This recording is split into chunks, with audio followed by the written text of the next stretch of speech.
The International Monetary Fund says sub-Saharan Africa needs $245 billion external funded in 5 years. Women farmers get federal government support as the Central Bank of Nigeria considers adding sugar to banned items list. Securities and Exchange Commission to engage fintech not interested in stifling innovation. This is Business Express reaching you from Abuja, Nigeria's capital. I am Musa Abubakar, your guide.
Now let's bring you up to speed with business development. IMF's latest regional economic outlook says sub-Saharan Africa will be the world's lowest growing region in 2021, with economic activity growing by 3.4% in 2021.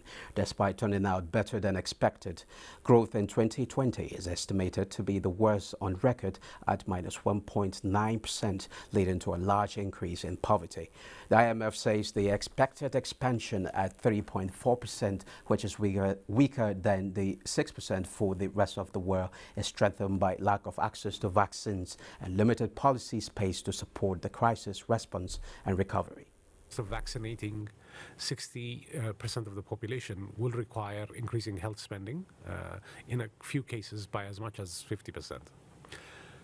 The next priority is to reinforce the recovery and unlock the region's growth potential with bold and transformative reforms.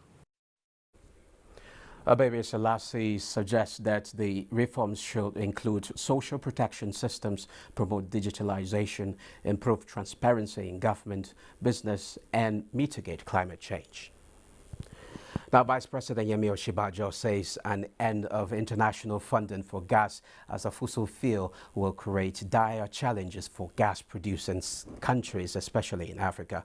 The Vice President stated this during the virtual roundtable meeting of the Africa Regional Heads of Government Commonwealth, chaired by the Prince of Wales. Development goals, which is access to affordable, reliable, and modern energy services by 2030 and zero net emissions, etc., but possibly by 2050.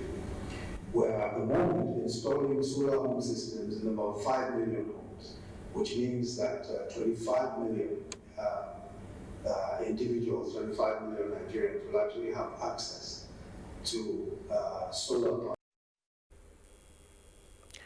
Now, the federal government has rolled out a farming input support program with a view to assisting women farmers affected by the 2020 COVID-19 lockdown.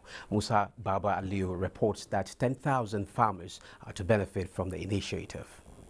No woman, no food on the table has been the slogan of the Nigerian women farmers. The 2020 COVID-19 lockdown has, however, disrupted food production and supply nationwide, making it difficult for most women farmers to put food on the table.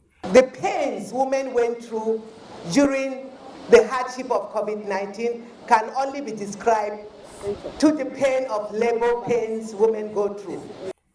While recognizing the difficulties women go through, Minister of Labor and Employment says they would never be abandoned. We're with the women in the labor room and we're with them outside the labor room. We're with them in the farm. And anytime women make this sound, it is a sign of good tidings. The good news is the provision of farming inputs and equipment to support women farmers. The ministry is supporting about 7,500 women with value kits, planting materials, growth enhancers and agrochemicals. I pledge the continuous support, our continuous support and cooperation to the Federal Ministry of Agriculture and Rural Development. Minister of Humanitarian Affairs, Disaster Management and Social Development says there will be more intervention for women. Our government enterprise and empowerment program will also ensure that timely loans are delivered to the farmers, especially on the farmer money package. My ministry has started a pilot project on drip irrigation for women, and we have done 2 pilot schemes successfully. Inputs, including seeds, fertilizer and chemicals, are being provided free, while other heavy-duty equipment will be given at subsidized rates. The Central Bank of Nigeria says it will add sugar to its foreign exchange restriction list in a bid to promote local production of the commodity in the country. Governor of the Central Bank, Godwin Emefiele, disclosed this in Nasarawa State. If Nigeria can produce sugar and be self-sufficient in food production, that this should be something that we should support. And that's the reason we have decided to come today to give credence to the backward integration program of the federal government, and we are ready to give the support. In sugar, we are going to do ethanol, we are going to do power production, we'll do animal feed. There are quite a lot that we have to, it's not only making the sugar, we also do power generation. A lot of empowerments have already come. Currently, if you enter into the villages, you will find majority of the youth are actually working inside this farm. Signing on to the African Continental Free Trade Area Agreement, we would like a situation whereby Nigeria is also the major supplier of sugar to the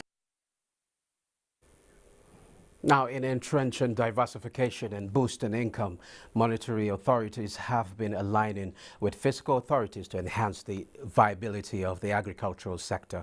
Benson Lowell is the General Manager, Operations, Nigeria Commodity Exchange.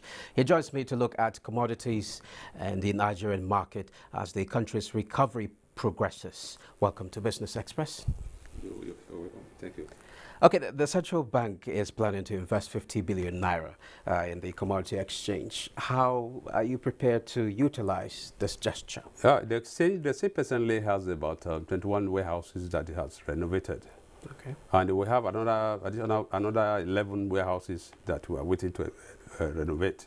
Okay. And the essence of all doing this is to provide enough storage space for this kind of investment, because this kind of investment is going to spur a lot of agricultural production. Many people have to go into production because the market is going to be available very soon, as the exchange becomes functional. Okay. So I know the 50 billion investment is going to functionalize the exchange. It's going to make the exchange more vibrant. It's going to make the exchange more stronger than ever. And then it's going to open up a vista of activities. And I know that by the time they conclude the work plan, because they are working assiduously to seeing that the state come on stream very strongly. The commodity market is going to be very, very, very, very vibrant. Farmers, they are going to benefit a lot. Why? Because farmers, as we speak, suffer a lot of post-harvest losses. And that is happening because we don't have enough storage space. And as I told you earlier, that we have 21 warehouses that were renovated, and we have another 11 that we're going to renovate this year. So, and we are still going to lease additional warehouses to be able to expand the storage space. So to rid the farmers of that sufferness. Okay. With the 50 billion naira focuses on just building warehouses? No, the 50 billion naira is going to focus particularly on infrastructure. Okay. And when you think of infrastructure, warehouse is one. Then you're also talking of technology, that is the IT, because everything is going to be digitalized. Then you are going to have MIOs, that's market information officers across the country. Then you are also going to have less screens in all markets, because one of the challenges of the actual marketing space is lack of information. Farmers don't have information on what they are selling. And that is why you find out that a tuber of yam is less expensive in Lagos than here in Abuja, because these people believe that the market is in Lagos. And the way I'm thinking, it's the way everybody is taking. So all of them will move. They will converge at my 12. Okay. And by the time you get there, even the price is far, far lower than what you have sold it at home. You can't come back home. Okay. But so is the market being centralized? Is it only in Abuja? Or you still have other places in other states? We have a floor in Kano, but the trading on the exchange does have to be physical. Okay. Because the trading on the exchange is web enabled. You can trade from anywhere in the world. Okay, okay. So, and then that makes it easier for anybody over there to trade. But for you to trade, you have to be a member of the exchange. And when you say a member of the exchange, you have to be a daily member of the exchange. And basically, we have two classes of membership on the exchange. You have the institutional trading member, and you have the ordinary trading member. Okay. The institutional trading member are those classes of members that can only buy. That proprietary trading, they can only buy for themselves. Okay, how effective is the market, and what's the level of awareness? The market is not effective now, because there are a lot of things that needs to be done that don't be done. Okay. Ideally, farmers are still trading, they are still producing and selling in the open market. And God knows how many open markets we have in Nigeria for agricultural produce. So for commodity exchange to function very well, then they have to be refenced. There have to be a supporting regulatory framework that will make it mandatory for a particular when you are selling. What about awareness? Awareness is at the lowest level. The awareness is at the lowest level, but that is happening because of poor funding of the exchange. I know with the 50 billion that is coming, where awareness is going to be aggressive. People are going to be aware of the system of the exchange. But beyond the awareness, government still needs to do one or two things. Because, for instance, in the securities market, you cannot sell or buy UBA share outside Nigerian Stock Exchange because it's a listed security. Similarly, too, if you must buy maybe we must buy 10 tons, 20 tons of cocoa, such transactions should take place on the exchange so that government can keep track of the volume of transactions in cocoa, volume of transactions in maize, volume of transactions in sorghum, volume of transactions in all agricultural commodities.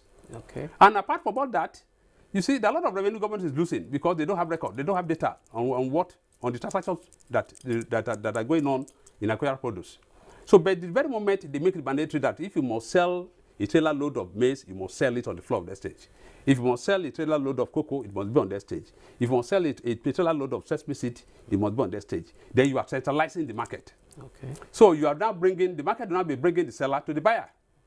So as you speak, you have a lot of people that have tons of maize sitting down somewhere. And there are people that are looking for that tons of maize that are sitting down there that are just idling away.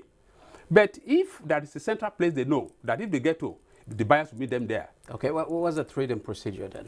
The trading procedure is such that when you intend to sell on the floor of the exchange, that's on Nigerian Commodity Exchange, you bring your commodity to the exchange warehouse. Then when it is brought to the exchange warehouse, samples will be taken of that commodity. Then that samples will be tested to be able to know what particular grade of commodity you have brought to the warehouse. It might be grade 1, it might be grade 2, it might be grade 3. At the end of testing, then a quality certificate is issued by the quality control department, then which will be handed over to the warehouse manager. Then the warehouse manager will now store away will weigh and store the commodity. It might be 30 tons, it might be 40 tons. A GRN is issued. That's good received note. It's the combination of the GRN and the quality certificate that give rise to what we call warehouse receipt. So it is warehouse receipt, which is a descriptive document of title that is traded on the stage. We don't trade the physicals, but we trade in what determines commodity prices then? It's first of all supply and demand. Okay. Yes. But you said that there's low awareness. How? You know, as we speak now, buyers produce and sell in the buyer's market. Sorry, farmers produce and sell in the buyer's market. It is the buyer that determines what price to pay for a commodity. We shouldn't be, because if we're really going to help farmers, we should move away from there. But what about the grading? You mentioned the grading system. The commodities are personally sold at face value as we speak. If you go to Wuse market and you want to buy maize, nobody will tell you, nobody knows anything about grade 1, grade 2, grade 3. Whereas for healthy living, you must know the quality of commodity that you are buying. And the only way that can happen is with the intervention that the CBN is trying to make in Nigerian Commodity Exchange. I know with time, There will be awareness on as regards grading, so that people will now ask, I want to buy grade 1 maize. You know that when you're buying grade 1 maize, the price you are going to pay will be different from buying grade 2 maize. The price you pay for grade 2 will be different from what you're going to pay for grade 3. Okay, there was a time you guys introduced a receipt system. Yes. Is it still functioning? That was in 2014. Okay. We tried it. With that time we tried it, there was no law enabling it. So we decided to sponsor a bill to the National Assembly. The National Assembly went through that bill, passed it. It's got to presidency. And for that bill to become a law, for that bill to receive government assent, then they have to get the buy-in of key stakeholders, like SEC, like Minister of Agric, Minister of Trade and Investment, Justice. They have to make their inputs. But along the line, there was some observations they saw in the bill, which made the president to withdraw his assent. So, and I guess the bill will soon be represented. Okay. How do you bring in foreign investors? Let's say I'm a foreign investor. How do I invest in the foreign sector? That foreign investors' participation in the commodities market. In the commodities. Now, if you want to buy, like I said, our trading system is web enabled. You can be in US and place an order for cocoa in Nigeria. But when you are doing that, you have to register as a member. But more importantly, if a foreigner is buying on Nigerian market, you have to buy through a local broker. You get a broker locally in Nigeria that will help you buy, and then send whatever you have bought to you either by sea or by air. And another thing they can do is for them to even come and set up a farm, a broking farm, a commodity broking farm in Nigeria that can be buying and selling on their behalf. So as it is easy for the locals to buy, so it is for the foreigners to buy, because you just log into the system or you take membership of the exchange. Okay. Thank you very much, Mr. Benson Noel, the General Manager, Operations, Nigerian Commodity Exchange. Thank you. Thank you. Now moving on, oil prices are mixed despite strong demand rebound data from China. Let's take a trip to the commodities markets.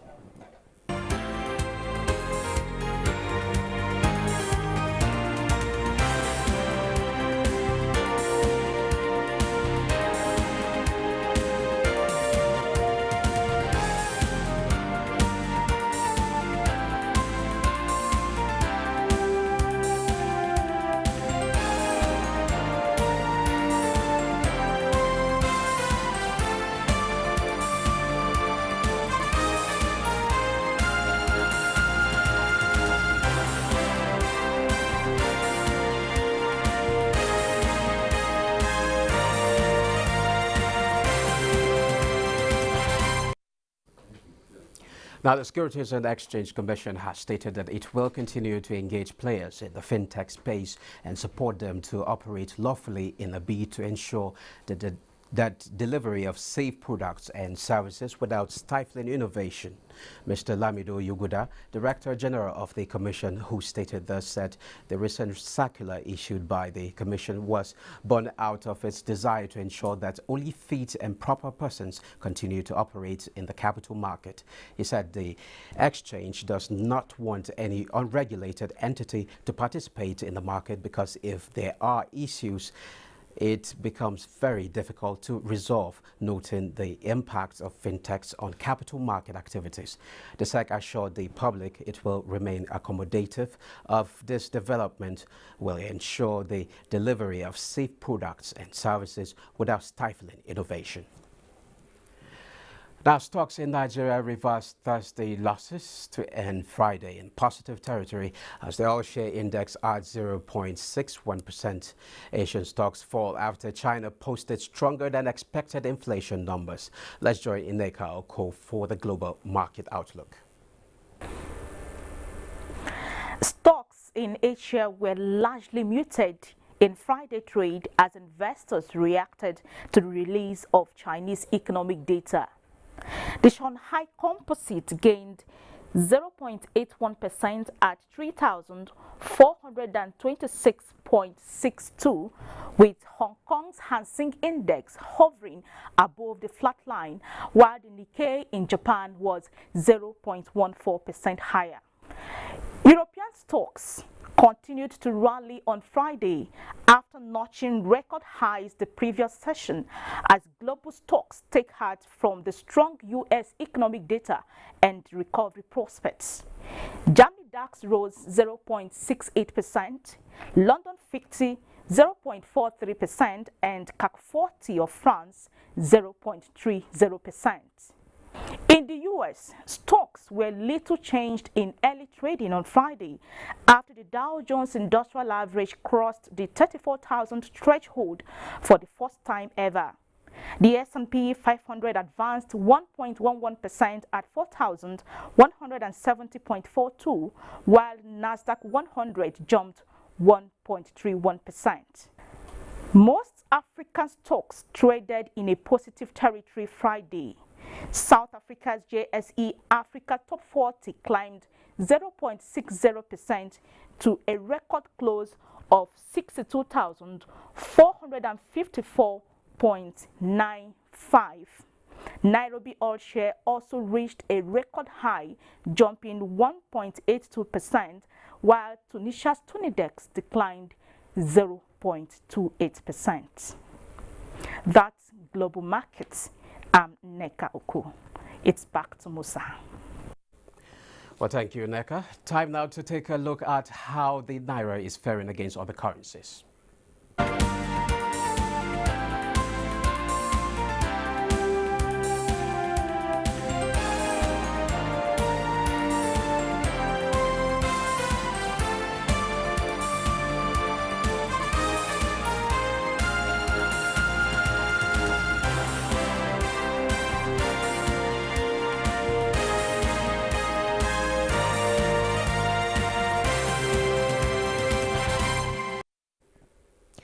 Now that wraps this edition of Business Express. Remember to keep in touch with us. Do send in your comments, observations and suggestions. Also be informed that all previous episodes are available on YouTube on the NTA's channel.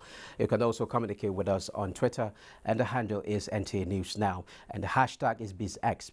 Business Express returns Monday at 3 p.m. Be safe out there. I am Musa Abubakar. Enjoy the weekend.